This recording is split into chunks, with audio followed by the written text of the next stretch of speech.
Hello students, welcome to Times of Mathematics YouTube channel. Hello दोस्तों, welcome to our YouTube channel times of mathematics. मैं सुमित पांडे आज आपको पढ़ाने वाला हूं क्वांटम मैकेनिक्स के कुछ एमसीक्यूज। आई होप आप सब अच्छे होंगे अपने घर पे। और आज के लेक्चर में हम ज्यादा से ज्यादा क्वेश्चंस कवर करेंगे, तो ये वीडियो थोड़ी सी लंबी हो सकती है, तो आप एक एक पॉइंट को देखें, क्योंकि जो मैं क्वेश्चंस करवाऊंगा उसके पीछे कुछ कॉन्सेप्ट भी बताऊंगा जिससे रिलेटेड क्वेश्चंस बन सकते हैं। तो चलिए टाइम को बिना वेस्ट करे हम आज के क्वेश्चंस पढ़ते हैं। सबसे पहला क्वेश्चन है हमारे पास क्वेश्चन नंबर 11। इससे पहले के क्वेश्चन हम इससे पहले वाले पार्ट में पढ़ चुके हैं। Which of the following can be wave function. देखिए कौन सा इनमें से जो हमें ऑप्शन दिया है ये वेव फंक्शन है।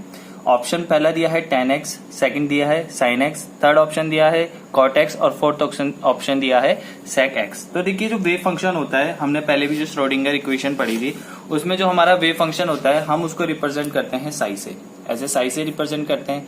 ठीक है, अब जो इसकी तीन प्रॉपर्टी होती है, अगर जो भी वेव फंक्शन है ये तीन प्रॉपर्टी इसको अलाउ करनी चाहिए। सबसे पहले वो होना चाहिए हमारे पास कंटिन्यूअस, अगर वो कंटिन्यूअस होना चाहिए। सेकंड क्या है, वो हमेशा क्या होना चाहिए, सिंगल वैल्यूड होना चाहिए। मतलब सिंगल वैल्यूड का मतलब हुआ कि एक ही जगह पे उसकी डबल डबल वैल्यू नहीं होनी चाहिए। मतलब अगर मैं ये कोई सिग्नल की बात करूं कि ये एक सिग्नल है हमारे पास, ठीक है, अगर मैं इस जगह पे इसकी वैल्यू निकालूं तो यही होगी, इसकी वैल्यू एक से ज्यादा ना हो, तो ये एक हमेशा क्या होनी चाहिए, सिंगल वैल्यू होनी चाहिए। और जो फाई की वैल्यू होनी चाहिए वो हमेशा क्या होनी चाहिए, फाइनाइट होनी चाहिए, हमेशा फाइनाइट वैल्यू होनी चाहिए, ना ही जीरो होनी चाहिए ना ही इनफाइनाइट होनी चाहिए। तो ये तीन कंडीशन है जो हमेशा वेव फंक्शन की होनी चाहिए। तो अब देखिए जो हमें ऑप्शन दिया है tan x, sin x, cot x और sec x, तो इसमें से देखिए जो सिर्फ sin x होता है, जो साइन सिग्नल होता है, उसी की जो वैल्यू होती है कंटिन्यूअस होती है और सिंगल वैल्यूड होती है। देखिए जो मैंने यहाँ पर फॉर्म ये बना रखा है सिग्नल, ये sin x ही है, ठीक है, साइन की तरह है। अब देखिए एक तो ये कंटिन्यूअस है, हर जगह हर एक इंस्टेंट में इसकी कुछ ना कुछ वैल्यू मिल रही है। यहाँ पर इसकी कुछ वैल्यू मिलेगी, यहाँ पर कुछ वैल्यू मिलेगी। अगर ये t टाइम लगा लूं और ये इसका एम्पलीट्यूड बता दूं तो यहाँ पर एक इसकी अलग वैल्यू, यहाँ पर इसकी अलग वैल्यू, हर टाइम इंस्टेंट में हमें इसकी एक वैल्यू मिल रही है। और ये कैसा सिग्नल है, कंटिन्यूअस सिग्नल है। तो इसलिए इसका हमारा आंसर हो जाएगा, वेव फंक्शन का आंसर हो जाएगा हमारा sin x, option number B. Okay, next question में चलते हैं। क्वेश्चन नंबर 12 ये पूछ रहा है हमसे, which of the following is not characteristic of wave function. देखिए अब भी मैंने आपको वेव फंक्शन की कैरेक्टरिस्टिक समझाई थी। ऑप्शन पढ़ लेते हैं। ऑप्शन ए है कंटिन्यूअस, सेकंड ऑप्शन है सिंगल वैल्यूड, थर्ड ऑप्शन हमारे पास है डिफरेंशिएबल और फोर्थ ऑप्शन है हमारे पास फिजिकल सिग्निफिकेंट। तो देखिए जो अभी हमने पढ़ा था वेव फंक्शन हमारा कंटिन्यूस सिग्नल होना चाहिए, ठीक है, ये तो हट गया, ऑप्शन हट गया ये वाला। सेकंड है सिंगल वैल्यूड, जी हाँ ये भी हमने पढ़ा था। डिफरेंशिएबल देखिए जो हमने श्रोडिंगर इक्वेशन पढ़ी थी तो उसमें हम देखा था डिफरेंशिएबल होता है। और सेकंड है फिजिकल सिग्निफिकेंस। तो जो देखिए जो हमारा इलेक्ट्रॉन होता है, इलेक्ट्रॉन के दो पार्ट, अब मैं इसको आप ऐसे समझिए कि जैसे हमारे पास इलेक्ट्रॉन है, तो इलेक्ट्रॉन क्या होता है, इलेक्ट्रॉन के दो नेचर होते हैं, इसलिए हम इसको क्या कहते हैं, ड्यूअल नेचर कहते हैं। एक तो ये क्या होता है, एक तो ये पार्टिकल की तरह काम करता है, ठीक है, और दूसरा क्या होता है इसका वेव फंक्शन, ठीक है, वेव फंक्शन। मतलब ये एक तरह पार्टिकल की तरह काम भी करता है और एक वेव की तरह काम भी करता है, ठीक है। बट जब हम श्रोडिंगर इक्वेशन यूज करते हैं इसकी एनर्जी, इंफॉर्मेशन ये सब निकालने के लिए, तो हमें उसकी एक पर्टिकुलर जो पोजीशन होती है वो नहीं पता चलती। हम एक पॉसिबिलिटी निकालते हैं कि इस जगह जो इसकी डायरेक्शन है या इसकी पोजीशन है ये ज्यादा हो सकती है, तो वही, तो इसलिए इसका आंसर हो जाएगा हमारे पास option number D, physical significant नहीं होती। जो वेव फंक्शन होती है कंटिन्यूअस भी होता है, सिंगल वैल्यूड भी होता है, डिफरेंशिएबल भी होता है, बट उसकी जो हमारी एक फिजिकल सिग्निफिकेंट है, जो हम एक उसकी एक एग्जैक्ट वैल्यू नहीं बता सकते, हम पॉसिबिलिटी बताते हैं कि इस जगह पे इसकी होने की संभावना ज्यादा है या इस जगह में इसकी होने की संभावना कम है। नेक्स्ट क्वेश्चन में पढ़ते हैं क्वेश्चन नंबर 13। क्वेश्चन नंबर 13 पूछ रहा है D psi by D x must be zero. तो देखिए अगर इसकी वैल्यू जीरो हो जाएगी तो हमारा जो सिग्नल है वो क्या होगा, कंटिन्यूअस नहीं रह पाएगा, क्योंकि जब इसकी वैल्यू कुछ ना कुछ रहेगी तभी तो जो हमारा फंक्शन है, वेव फंक्शन है, वो कुछ ना कुछ वैल्यू देता रहेगा। तो ये वैल्यू कभी जीरो नहीं होनी चाहिए। अभी भी मैंने आपको जब पहले अपनी वेव फंक्शन की प्रॉपर्टीज बताई थी उसमें भी बोला था जो फाई की वैल्यू है वो एक फाइनाइट वैल्यू होनी चाहिए, ना ही वो जीरो होनी चाहिए ना ही वो इनफाइनाइट होनी चाहिए। तो इसका आंसर हमारा हो जाएगा 13 का ऑप्शन बी, ठीक है, ये आंसर हो जाएगा इसका। आई होप आप सबको समझ में आ रहा होगा। नेक्स्ट क्वेश्चन की तरफ चलते हैं, क्वेश्चन नंबर 14। तो ये देखिए आपके पास आ गया क्वेश्चन नंबर 14। तो क्वेश्चन नंबर 14 क्या है, इसको पढ़ लेते हैं। For 3D system the Schrodinger equation changes. क्या जब हम 3D सिस्टम में एनालिसिस करते हैं तो जो हमारी श्रोडिंगर इक्वेशन है क्या वो चेंज हो जाती है? देखिए ऐसा कुछ नहीं होता। अब अगर मेरी कोई वेव है, ठीक है, जैसे मैं आपको यहाँ पर बताता हूँ, ये मेरी कोई वेव है, ठीक है। अब इलेक्ट्रॉन है, या तो इलेक्ट्रॉन स्ट्रेट भी मूव कर सकता है या इलेक्ट्रॉन ऐसे ऐसे भी मूव कर सकता है। अब हम इसकी पोजीशन निकालते हैं, ठीक है। अब ये इलेक्ट्रॉन ये इंफॉर्मेशन भी कैरी कर रहा होगा, है किसी स्पीड से या किसी मोमेंटम से ये आगे बढ़ रहा होगा, ठीक है। तो अब क्या होता है कि जो इसका, अगर हम अभी ये एक ही एक्सिस में बढ़ रहा है तो हम इसको कह सकते हैं एक्स एक्सिस। अगर हम 2D में बनाए तो हम एक एक्स एक्सिस ले लेंगे, एक वाई एक्सिस ले लेंगे, तब हम इसको क्या करेंगे, दोनों में एनालिसिस करेंगे, ठीक है। जैसे हम क्या करते हैं, इलेक्ट्रोमैग्नेटिक वेव्स बनाते हैं, एक एक्स एक्सिस में भी करते हैं, वाई एक्सिस में भी। और अगर हम 3D की बात करें तो तब क्या होगा, यहाँ पर एक तीसरा एक्सिस जुड़ जाएगा। मतलब अगर ये फर्स्ट एक्स, वाई और जेड, तो इसमें क्या होगा, जो हमारी श्रोडिंगर वेव है उसमें कोई चेंज नहीं आएगा, बट जो हमारा एनालिसिस होगा वो और अच्छा होता रहेगा। तो इसका आंसर हमारा क्या हो जाएगा, फॉल्स, क्योंकि जब हम 3D सिस्टम में जाते हैं तो हमारी श्रोडिंगर इक्वेशन में कोई चेंजेस नहीं आते, ठीक है। नेक्स्ट क्वेश्चन में पढ़ते हैं। क्वेश्चन नंबर 15 पूछ रहा है, the steady state form of Schrodinger wave equation is. Option A है लीनियर, ऑप्शन बी है क्वाड्रेटिक, ऑप्शन सी है डिफरेंशियल इक्वेशन और ऑप्शन सी है डेरिवेबल। तो हमें पता है जो स्टडी स्टेट फॉर्म होती है श्रोडिंगर वेव इक्वेशन की वो कैसी होती है, लीनियर होती है। फर्स्ट लेक्चर में भी बता चुका हूं मैं आपको। नेक्स्ट क्वेश्चन में चलते हैं। क्वेश्चन नंबर हमारे पास है 16। ये क्वेश्चन नंबर 16 पूछ रहा है, the value of energy for which Schrodinger study state equation can be solve is called as. ठीक है, देखिए जो हम Schrodinger equation study state equation से जो हमारी वैल्यू निकलती है, क्योंकि डिफरेंशिएट करेंगे तो कुछ ना कुछ वैल्यू निकलेगी, तो जो वो एनर्जी निकलती है हमारी, जो एनर्जी की वैल्यू होती है वो किस फॉर्म में मिलती है, कहाँ से मिलती है। तो देखिए इसके लिए आप थोड़ी बेसिक चीज जान लीजिए। बेसिक चीज क्या, तो जैसे हम क्या निकलता है, हमारे पास साई की वैल्यू निकलती है। तो अगर हम किसी साई की वैल्यू निकालें from minus infinite to infinite, psi की वैल्यू निकालें तो ये हमेशा क्या आएगी, एक हमेशा यूनिटी आएगी। ये चीज आप एक याद रखिए, ये आपके आगे काम आएगा।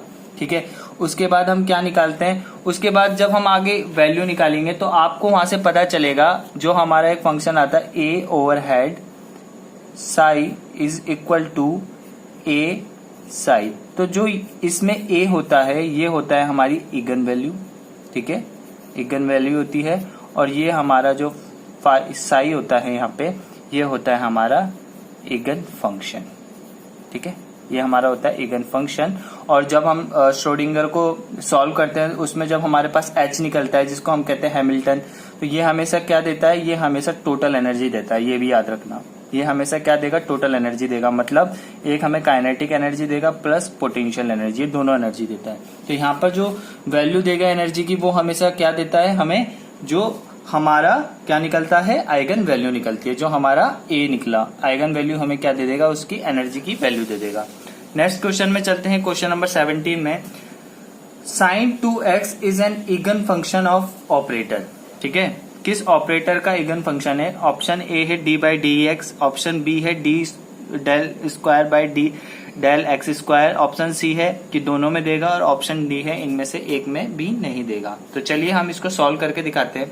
तो देखिए हमें पता है इगन वैल्यू निकालने के लिए हम क्या करेंगे, ए ओवर हेड साई, और यहाँ पर हम क्या करेंगे, पहले सिंगल डिफरेंशिएशन के लिए चेक करेंगे, और हमारे पास फंक्शन दिया है sin 2x, sin 2x। ठीक है, अब हम इसका डिफरेंशिएशन करेंगे तो हमारे पास क्या वैल्यू आएगी इसकी।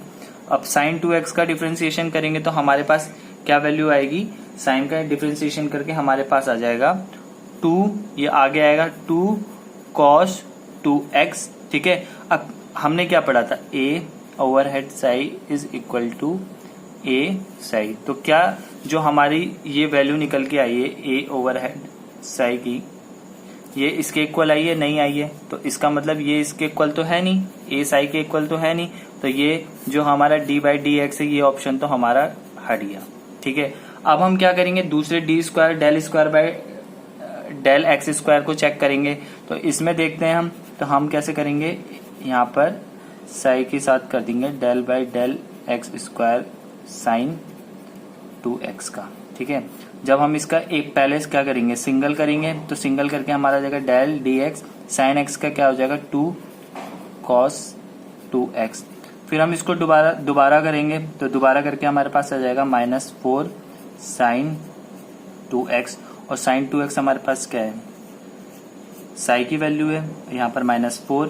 तो हम यहाँ से देख सकते हैं अब आपको दिख रहा होगा, यहाँ पर हम देख सकते हैं, यहाँ पर हमारी वैल्यू आ जाएगी, तो ये वाली वैल्यू हो जाएगी हमारी a, जो हमारी होती है आइगन वैल्यू, और यहाँ पर हमारी आ जाएगी ये हमारी क्या है, आइगन फंक्शन, और जो कि यहाँ पर वेरीफाई कर रहा है। तो इसलिए इसके वैल्यू, इसका आंसर आ जाएगा, कौन सा ऑपरेटर होता है, del square by del x square. तो ये आंसर हो जाएगा हमारा क्वेश्चन नंबर 17 का। देखिए बहुत ही सिंपल है, कुछ हल्के फुल्के न्यूमेरिकल भी आपसे पूछे जा सकते हैं, तो हल्के फुल्के न्यूमेरिकल भी आपको सॉल्व करके देखने पड़ेंगे। क्वेश्चन नंबर नेक्स्ट में चलते हैं, क्वेश्चन नंबर 18। तो देखिए बिल्कुल अच्छे तरीके से आपके सामने आ गया क्वेश्चन नंबर 18। अगर आपको क्वेश्चन पसंद आ रहे हैं तो प्लीज कमेंट करके जरूर बताएं, और क्वेश्चन लाए जाएंगे आपके लिए। और जो आज की वीडियो में क्वेश्चन है, ये सारे डिफरेंट यूनिवर्सिटी के एमसीक्यूज लेकर आया हूं मैं कलेक्ट करके। क्वेश्चन नंबर 18 में चलते हैं, which quantity is said to be degenerated when h psi n is equal to en psi n। तो देखिए इसका आंसर होगा हमारा क्वेश्चन नंबर 18 का सी, आइगन फंक्शन। हमें इसके बाद जो हमें डीजनरेटेड वैल्यू देता है वो देता है हमारा आइगन फंक्शन। नेक्स्ट में चलते हैं क्वेश्चन नंबर 19 में, the probabilistic interpretation of wave function psi the quantity Sai square is. तो देखिए जो हमारी साई की वैल्यू होती है, ये हमेशा एक कॉम्प्लेक्स वैल्यू होती है, ठीक है। कॉम्प्लेक्स वैल्यू, कॉम्प्लेक्स का मतलब a+ib, ठीक है। ये रियल हो गया हमारे पास, और ये हमारे पास क्या हो गया, कॉम्प्लेक्स हो गया, ठीक है। अब क्या करते हैं, हमें इसकी पोजीशन, तो हमें एग्जैक्ट फिजिकल सिग्निफिकेंट तो पता नहीं चलती। अब हम उसकी पोजीशन निकालने के लिए हम क्या करते हैं, इसकी डेंसिटी निकालते हैं, जिसको हम कहते हैं प्रोबेबिलिटी डेंसिटी। उसके लिए हम क्या करते हैं, इसके मोड का स्क्वायर कर देते हैं, ठीक है। और यहाँ देखिए ये क्या पूछ रहा है, interpretation of wave function 5 the quantity Sai के मोड का स्क्वायर इज। तो इसका आंसर हमारा हो जाएगा probability density. Option number A हमारा इसका आंसर हो जाएगा, ठीक है। क्वेश्चन नंबर नेक्स्ट में चलते हैं, question number 20, the concept of matter wave was suggested by.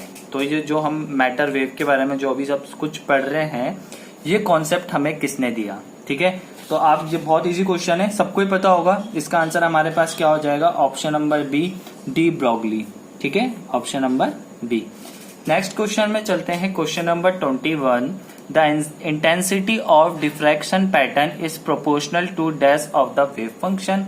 यही मैं आपको अभी ऊपर वाले जो हमने क्वेश्चन नंबर, कौन सा क्वेश्चन था, 19 में करा था, तो इसका डायरेक्ट आंसर हो जाएगा हमारे पास डी स्क्वायर, ठीक है, square of the wave function, है ना। इंटेंसिटी पता चलती है, इंटेंसिटी कैसे पता चलती है, थोड़ा सा इसको और अच्छे से समझा देता हूँ। जैसे, ठीक है, जैसे हमारे पास ये है, ठीक है, सोचिए ये एक सिग्नल है, ऐसे बन गया है, ठीक है। अब देखिए जहां पर इसका मैग्नीट्यूड ज्यादा होगा ना, यहाँ पर इसकी डेंसिटी क्या होगी, मैक्सिमम होगी। डेंसिटी या इंटेंसिटी आप कुछ भी बोल सकते हैं, यहाँ पर मैक्सिमम होगी। और जहां पर इसकी वैल्यू कम होगी, वहां पर, जैसे यहाँ पर इसकी मिलने की प्रोबेबिलिटी बहुत ज्यादा कम हो जाएगी, ठीक है। नेक्स्ट क्वेश्चन में चलते हैं, question number 22, the function representing matter wave must be, ठीक है। जो फंक्शन रिप्रेजेंट करता है मैटर वेव को, वो कैसा होना चाहिए, होता है, ठीक है। जो फंक्शन रिप्रेजेंट करता है मैटर वेव को, वो कैसा होता है, A complex, B real, C zero, D infinite. और मैंने आपको अभी थोड़ी देर पहले बताया था, जो हमारी ऑपरेटर होता है, जो हमारा कौन सा वेव फंक्शन ऑपरेटर होता है जो हमारा, वो हमेशा, मतलब जो हमारी साई की वैल्यू होती है वो कैसी होती है, कॉम्प्लेक्स होती है। ये मैंने आपको बताया था, साई की वैल्यू कॉम्प्लेक्स होती है। और ये यहाँ पर पूछ रहा है कि जो फंक्शन रिप्रेजेंटेटर होता है वो उसकी वैल्यू क्या होती है, उसकी वैल्यू हमारी होती है कॉम्प्लेक्स। तो 22 का ऑप्शन हो जाएगा हमारे पास ए, ठीक है। चलिए अभी और क्वेश्चन है, जाइएगा मत, और अभी सारे इंपॉर्टेंट क्वेश्चन है। एक भी क्वेश्चन मैं ऐसा नहीं लाया हूँ कि कोई फालतू क्वेश्चन ले आया हूँ, सारे ही पिछले ईयर क्वेश्चन आए हुए हैं।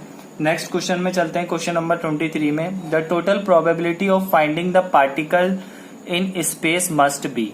तो मैंने अभी आपको पहले ही बताया था, क्या बताया था, ऐसे बताया था ना आपको कि अगर प्रोबेबिलिटी निकालनी हो स्पेस में, मतलब from minus infinite to infinite, है ना। अगर इसकी प्रोबेबिलिटी निकालनी हो तो हमेशा कितनी निकलेगी, यूनिटी निकलेगी, 1 निकलेगी। तो इसका आंसर क्या होगा, यूनिटी होगा। तो ऑप्शन में देखिए इसका आंसर यूनिटी कौन सा ऑप्शन में है, ऑप्शन नंबर बी पे। तो इसका आंसर हमारा हो जाएगा option number B. Next question में चलते हैं, question number 24, the normalised wave function must have dash norm. ठीक है, जो नॉर्मलाइज्ड वेव फंक्शन है, ठीक है, वो क्या होना चाहिए। तो इसमें ऑप्शन देख लेते हैं। पहला है इनफाइनाइट, सेकंड है जीरो, सी ऑप्शन है फाइनाइट और डी ऑप्शन है डबल। मैं आपको पहले ही बता चुका हूं जो नॉर्मलाइज्ड वेव फंक्शन हमारे पास क्या होता है, हमारे पास ये होता है नॉर्मलाइज्ड वेव फंक्शन, साई कहते हैं। इसकी वैल्यू मैं आपको बता चुका हूं, 3 प्रॉपर्टी बताई थी सबसे फर्स्ट क्वेश्चन में। एक तो क्या होना चाहिए, कंटिन्यू होना चाहिए, दूसरा इसकी सिंगल वैल्यूड होना चाहिए और इसकी एक फाइनाइट वैल्यू होनी चाहिए। तो इसका आंसर हो जाएगा फाइनाइट। ठीक है, ये बहुत इंपॉर्टेंट क्वेश्चन है। देखिए घुमा घुमा के आएंगे क्वेश्चन, सिंपल है, बेसिक कॉन्सेप्ट पता होगा तो कैसा भी क्वेश्चन आए सॉल्व हो जाएगा। नेक्स्ट क्वेश्चन में चलते हैं, question number 25। The time independent Schrodinger equation of system represent the conservation of.